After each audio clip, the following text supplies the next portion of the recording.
You shout it out, but I can't hear a word you say. I'm talking loud, not saying much. Alam mo, ito si Gani Oro. Kami ang mga original dito ng pro-government. Kami ang co-host before ng unang-unang PIA dito sa Hotel Rembrandt. Hanggang doon sa taas. Ito, ako co-host niya. The great legendary Gani Oro. May TV show rin ito at may radio program ng utol ko. Merong katanungan si utol Gani Oro here, no? Thank you, Dr. Eric. In relation to mga bata sa lansangan, pasalamat tayo dito sa technology natin of the internet dahil nagagamit sa school ng mga bata. Pero, ang laki ho ng nagawa nito. Pagdating ng yung dating may curfew, alas 11, alas 12, inabot pa ng alauna sa mga internet cafe ng mga kabataan. And then, pag tinanong mo kung sino ang mga pambansang bayani, mga bayan Pilipinas, din nila kabisado. Pero kabisado nila yung mga character na gumagawa ng karahasan at saka yung mga NBA basketball player. So parang may mali po doon sa paggamit ng internet ng mga kabataan natin. Ang DSW, di ba, meron kayong study and then proposal how to address the situation na yung mga kabataan natin, instead na matuto o yung tama ang matutunan nila sa paggamit ng internet, mga karahasan at minsan pornography pa ang nakikita nila sa mga internet natin. Ano? Meron ba kayong possible na gawing solution to eradicate the problem of pang-abuso po naman sa social media at sa internet? Alam niyo naman, ang main advocacy ng ating presidente is anti-drugs.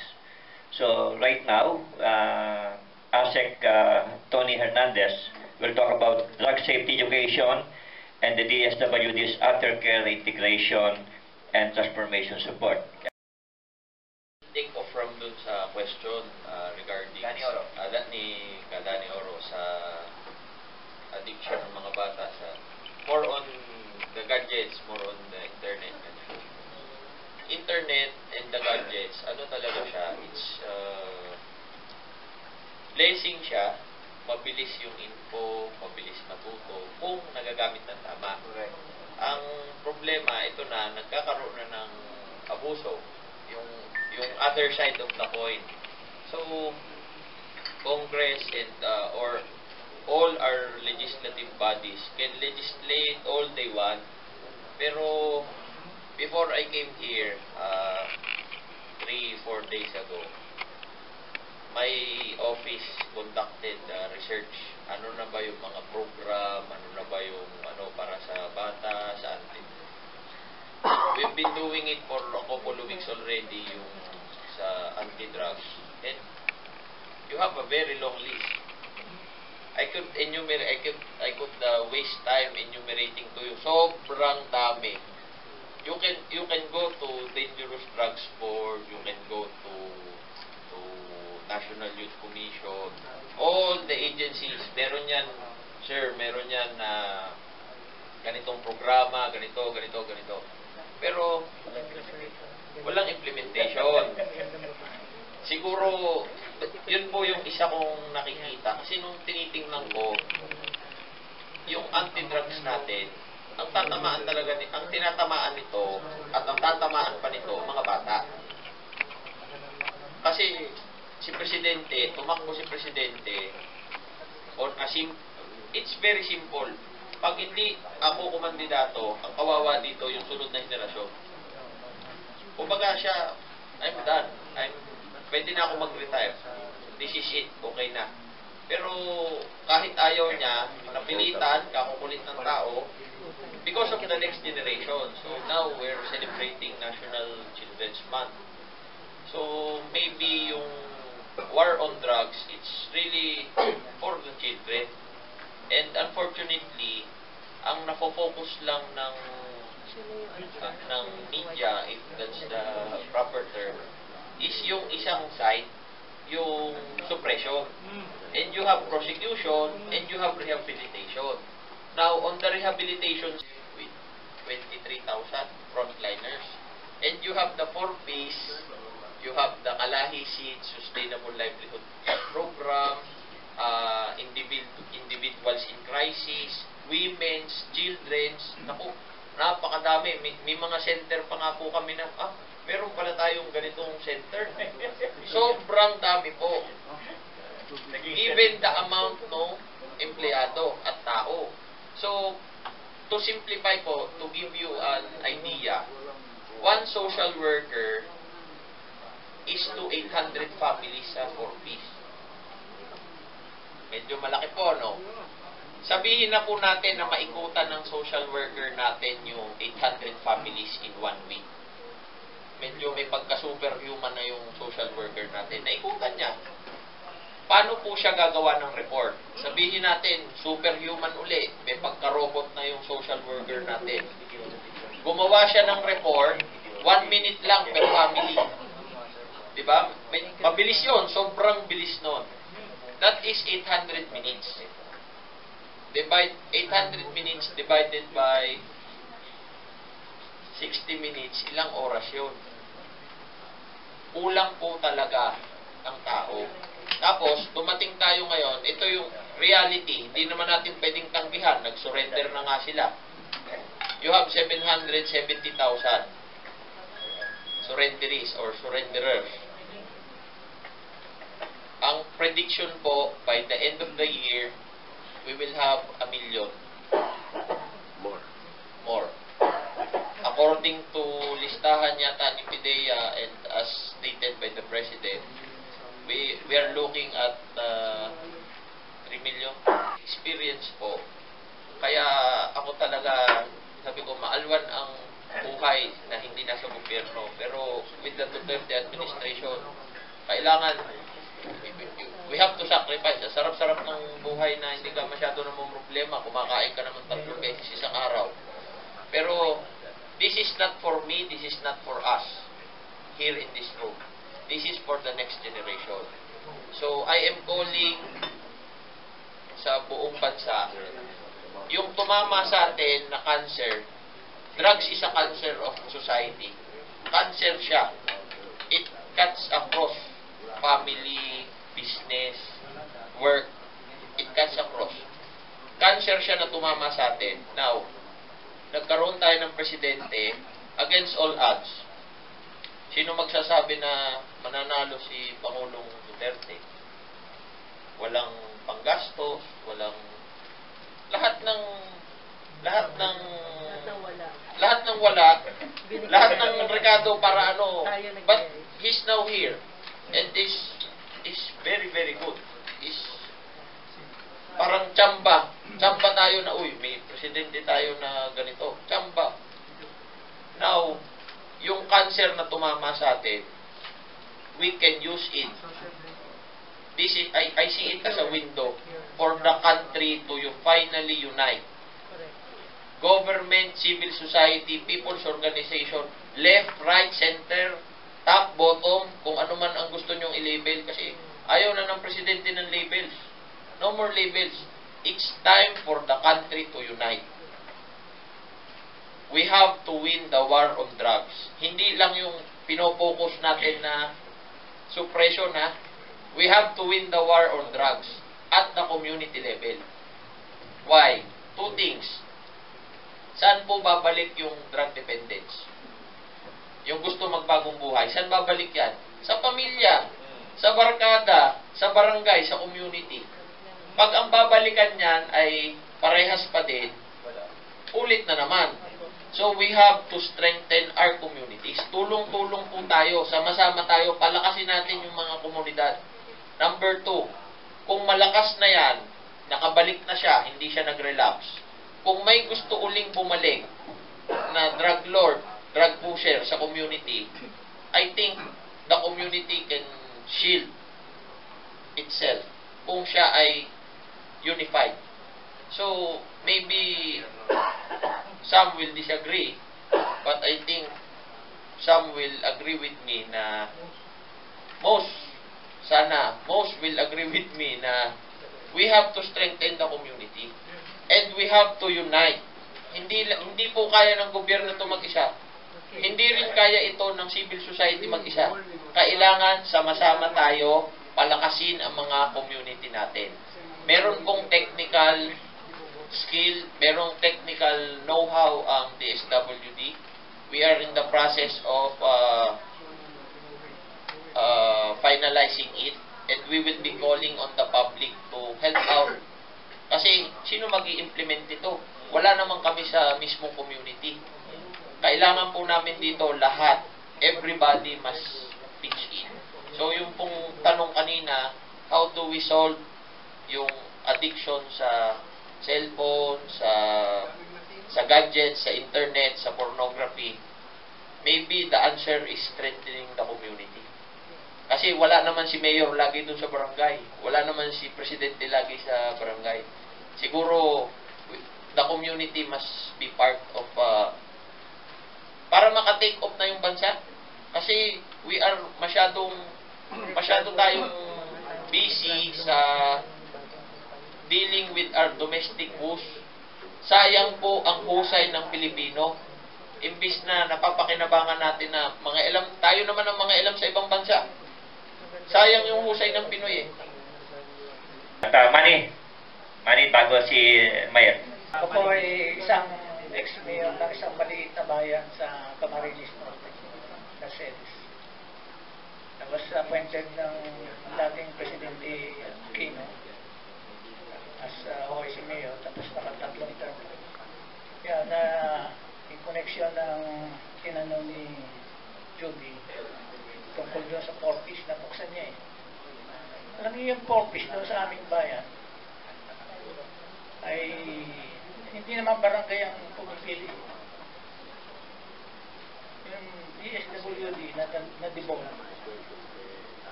Yun ang may say sa kang mayor. So kaya yung na-devolve na personnel ng DSWD torn between two lovers. Nakikisama sa national, nakikisama sa local. Ngayon, yung purpose namin doon, malaki ang problema dahil sa una, madaan sa ATM. Pag naman sa ATM, yun naman mga beneficiaries ng purpose. Mapapansin mo, nakasangla na lahat sa grocery. Ngayon, inalis ng ATM, gas na ang binibili ngayon. Pakicheck lang, yung particular bayan, Mercedes.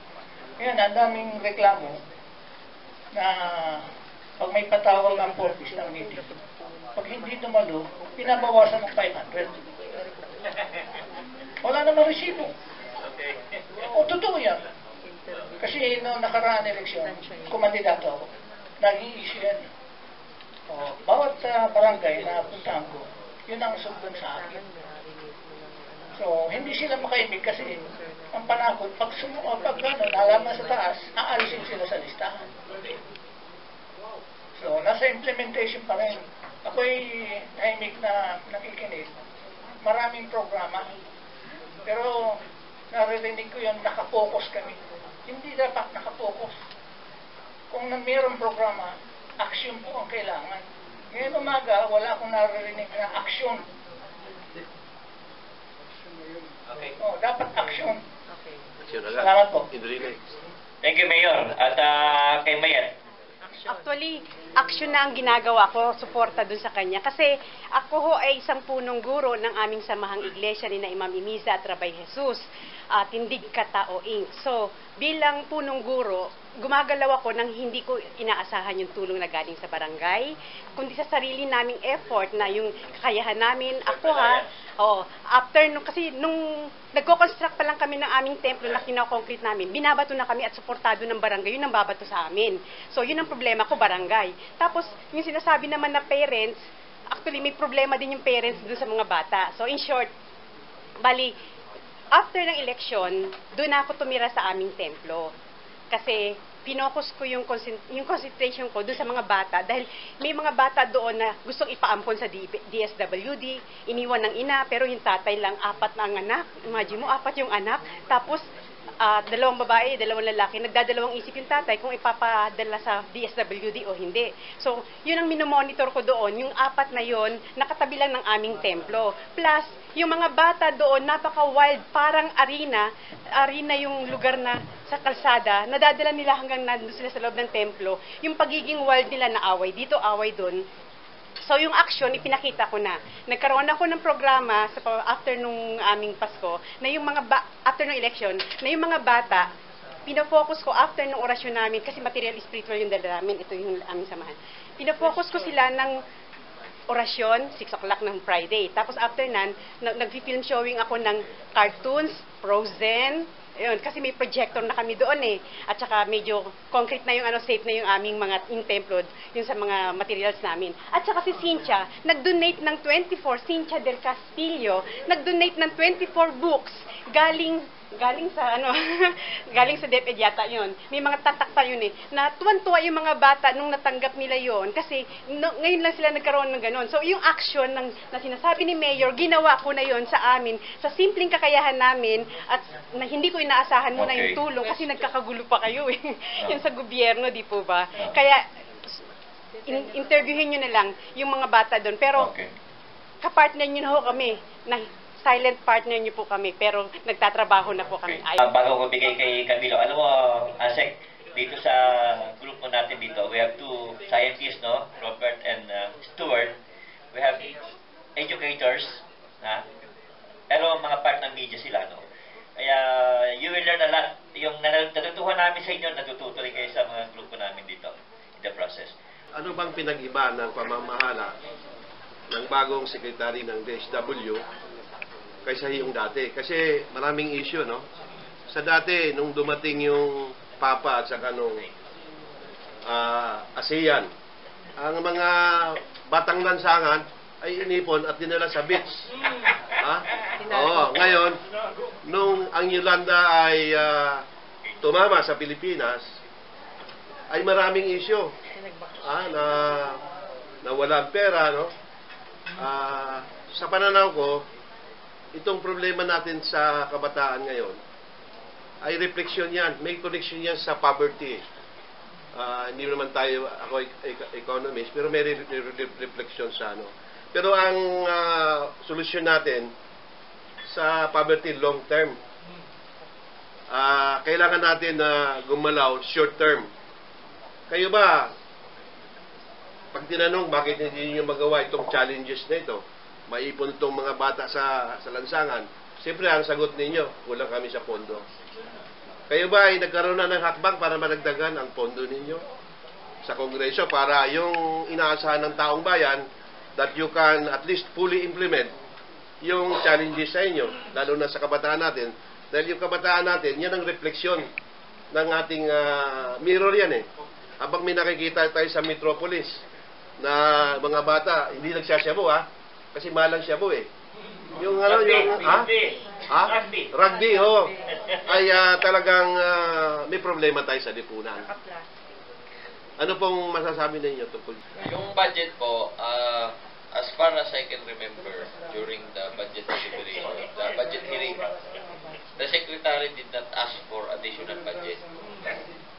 Ang simple lang, kumbaga, lima natin yung perspective ni Secretary. Kung ano muna ang meron, gamitin muna natin fully. Ngayon, kung makita natin at the end of the ay kulang dito, tsaka natin dagdagan. Tsaka siya nakikinig siya sa tao. Nakikinig siya sa katulad nyo po na stakeholders na kulang pala yung budget, hindi tayong dagdag. Madali po sabihin, pero pagdating sa Congress, you have mahirap gawin. Kasi may kanya-kanya pong agenda yan. Pati yung DBM, sasabihin sa'yo ng DBM, Watching it for me. Teka. Hindi na, meron, kasi Watching it for me. hindi po siya ganun kadali na, pahingi pa akong 10 piso, when in fact, you have only 15 pesos. And you're asking 20 pesos. So, yun po yun, sana, dream po natin yan. Siguro lahat ng agency, lahat ng agency, sana we have Kaya nga po itong sa war on drugs, may isang gumawa, nag-propose sa akin, 150 additional staff, social workers, para magtumutok. Sabi ko, that is not feasible. Why? Yung 150 na tao mo, kaya ba tutukan yung 1 milyon? Hindi rin, di ba? Okay. Number 2, yung bang 150 may budget ang treasury. Yun ang problema. Yun sir, yung Okay. So, ano naman ang ni Ma'am Judy dito sa tago-tago ng simple lang po yung G's. Si Ma'am Judy, wala siyang pakialam dito sa kung nung kalokohan na ang sa kanya, kaya nagkaroon ng issue yung, kung matatandaan nyo, yung Memorandum Circular 9, na ayaw ng mga kongresista natin. Kasi, simple lang po, ang bukod lang doon, kung nangangailangan ng tulungan. Tama. Kasi ang nakaraan po, yun, nabanggit nyo kanina, ayaw ko na sanang, kasi baka makasakit ako ng damdamin. Ang nakaraan, pag hindi ka yata kaalyado na congressman, kailangan yata ng pirma ni congressman. Yun. Dapat may MBA ka. Tama po ba? Tama. Political intervention. Doon dapat ni congressman. Tama. Mayor. Ang sabi ni Ma'am Judy, paano sir, halimbawa lumapit ka sa akin, sila Mayor Manny lumapit sa akin, kasi baka naman pwede tulungan mo tong kababayan ko. Ito yung simpleng rason ni Ma'am Judy, ni Sec Judy. Paano kung lumapit si Mayor Manny, hindi siya nakapwesto, hindi niya kakampi yung congressman, pero nangangailangan ng tulong yung kababayan niya, hindi natin matutulungan? Yun po ang sinasaad ng Memorandum Circular 9. Pwedeng mag-endorso ang congressman, pero hindi ito integral. Hindi ito prerequisite. Pwede kayo, kahit sino dito sa kwartong to, kahit tambay sa kanto, nagturo, ma'am, may pamilya doon na nangangailangan ng tulong. Ma'am, mayroong bata doon nangangailangan ng tulong. Kung nangangailangan ng tulong, tutulungan. Yun ang directive ng Presidente. Tama. Okay, alam mo, hindi lang yun, ha? Alam mo si Secretary Tagawalo, napaka-practical na tao. And we have to remember na siya rin ang chairperson ng ibon ni Sunny. Kaya kung kitang-kita mo yung analytical mind niya. And at the same time, I saw her nung ini-interrogate siya sa Congress Hindi siya nagtuturo ng mga dating kapalpakan ng previous administration ng DSWD. Siya sumalo ng problema. Yan ang magandang cabinet na siya mismo ang humarap kahit na hindi siya may kasalanan ng mga kapalpakan in the past. Inako niya, pero nasagot niya ng tama. So, tama yung sasabi ni Asik Hernandez na kailangan practical. Hindi lahat, hindi porkit merong MBA. Ano yung MBA? May backer ako. Hindi na kailangan yan Kung talagang tutulungan mo tao, anytime. Gobyerno ka Kasi nabanggit ni Undersecretary, Asek ba? Asek, na ang problema, manpower. Ako, may mungkahi lang ako, Kasi yung multiplier effect na sinasabi, dahil aasahan natin ang barangay na siyang magpapatupad. Of course, kung magkaroon tayo ng programa, na i-training na natin itong mga barangay para magkaroon ng multiplier effect, na maasahan natin, pagdating ng ibabalik na natin yung mga addict, na i-absorb na ng barangay, preparado na sila. Meron na ba kayong na programa na nagkakaroon kayo ng malawakang seminar para itong mga barangay captain, buo sa isip nila, dapat nilang gagawin? Actually sir, yung Pillar 1, 2, and 3, yung sinasabi niyo, Pillar 2, si DILG kasi, LGU, provincial, municipal city, and barangay. Yan po, doon talaga sila. Pero on the side po ni DSWD sa Pillar 3, kasi kami, aftercare, reintegration, transformation. So, in theory, labas kami sa barangay. Si DILG dapat doon Tama. Pero coordination, kasi siyempre po, coordination. meron pong coordination yan. Kaya nga, ang kailangan i-finalize yung nakatenga na mga programa na nagagather ng dust sa... sayang eh, ang gaganda. Hindi nagagamit ng lipunan. So sabi ko, amin na, ibigay sa akin yan, pakinabangan na natin. Ngayon, pag yun po, once malapit na sa dulo ma-finalize or kumbaga, theoretically okay na sa mga expert natin sa department, tsaka hihingi ho ako ng tulong sa inyo na kayo naman ang magbigay uli ng feedback na ano ba yung na-experience nyo sa baba. Kasi baka mayroon pong hindi nakikita yung social worker namin na summa cum laude, magna cum laude nung tama. Pero People outside looking in can get caught. iba po. Kaya Just like yun po Camilo. ang idea ko, ma-imeri siya from the ground. Kasi ang mag-i-implement, kayo rin po ang tutulong sa akin. Kayo rin po ang magpapaliwanag sa community.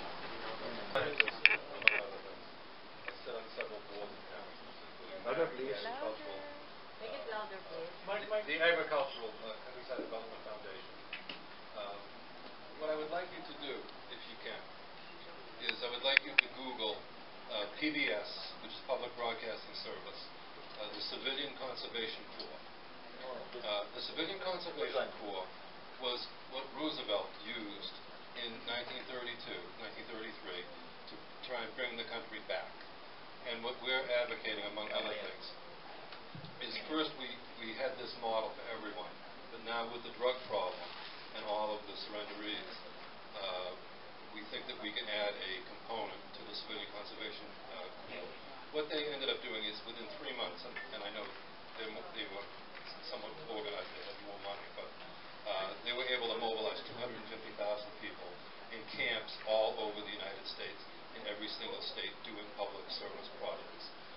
What we have in mind is a component that's agriculturally based, that involves pickling and smoking and salting, where we have building earth bag houses, okay, creating communities such as children's villages, family villages.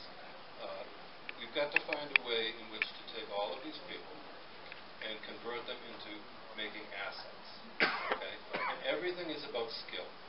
And so if they learn skills, okay, it will work.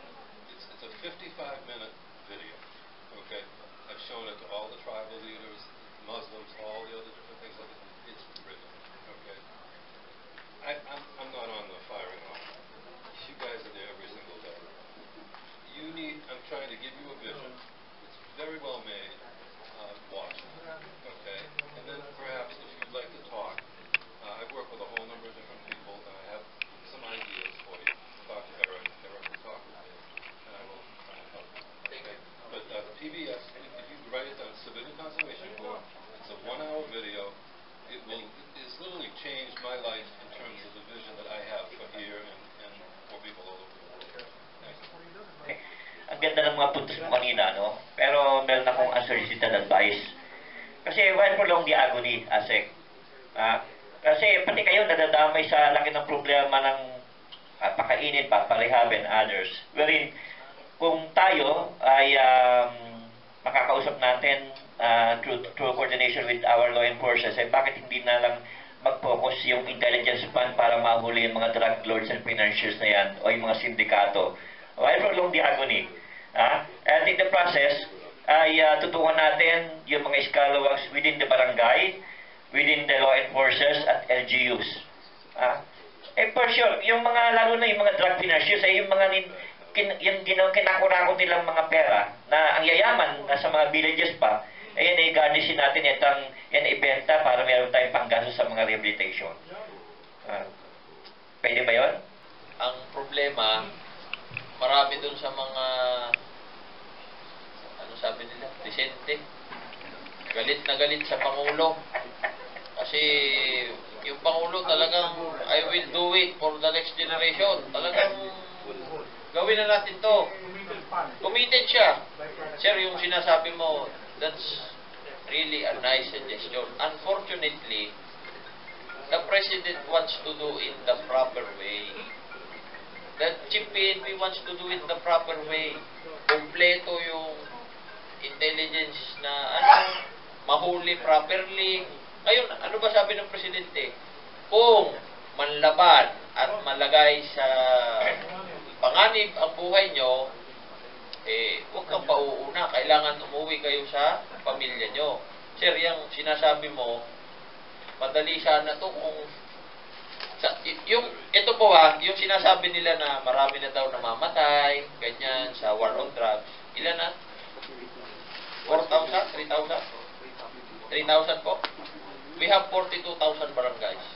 42,150. Something to that figure.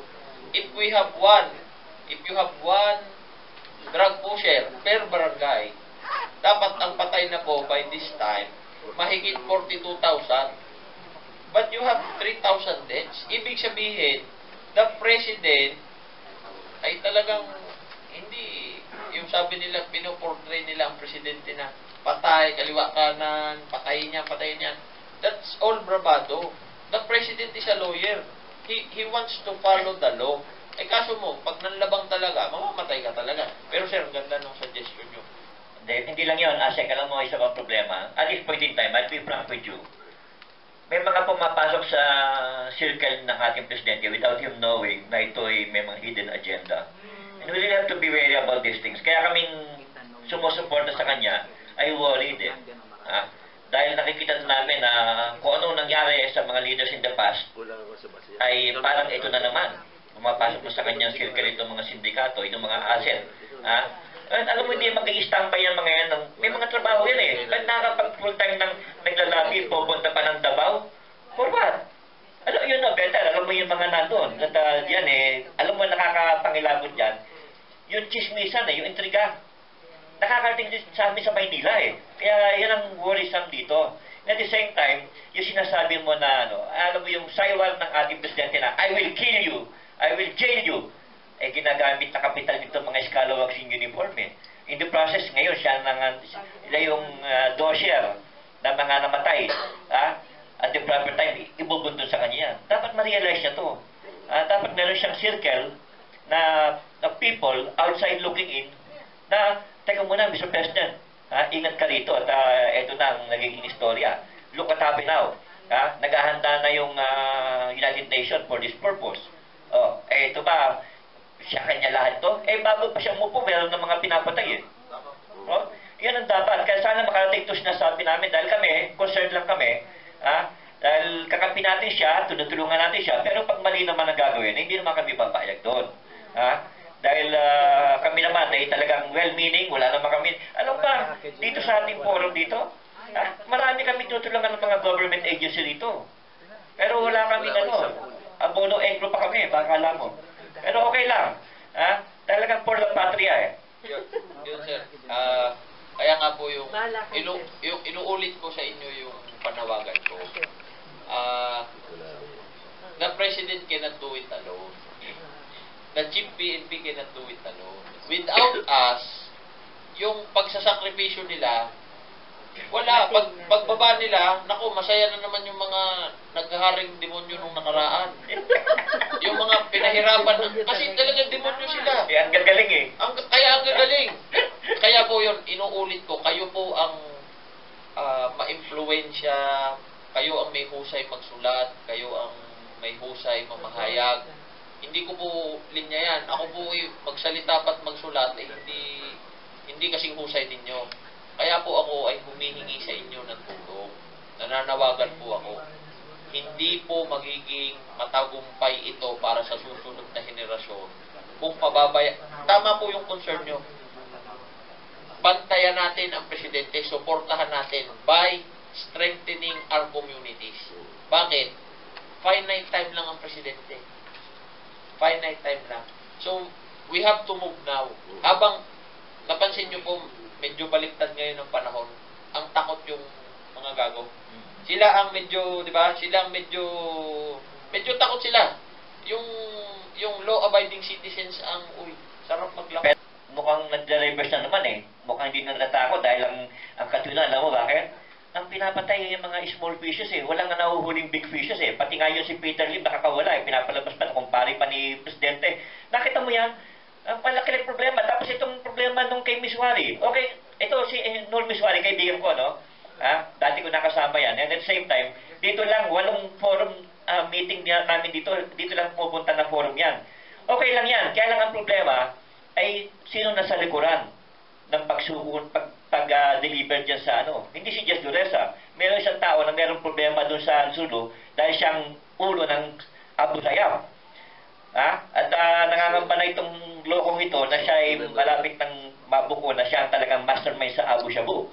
So, yan mga istorya na sabi namin sa iyo ay prangkahan na to, wala kaming kinakatakutan dahil concerned kami kay Presidente. Kapareho ng concern ni Secretary Johnny Pasco. Bakit? When he created a parallel party organization, katapat nung PDP laban ng dalawang mag-ama na si Coco at si Nene, na ngayon naglundagan na naman yung mga political butterfly sa PDP laban, na ngayon meron ng problema sa Presidente, na naghahanap na ng tatakbuhan na naman na isang partido. So we have to be wary about these things.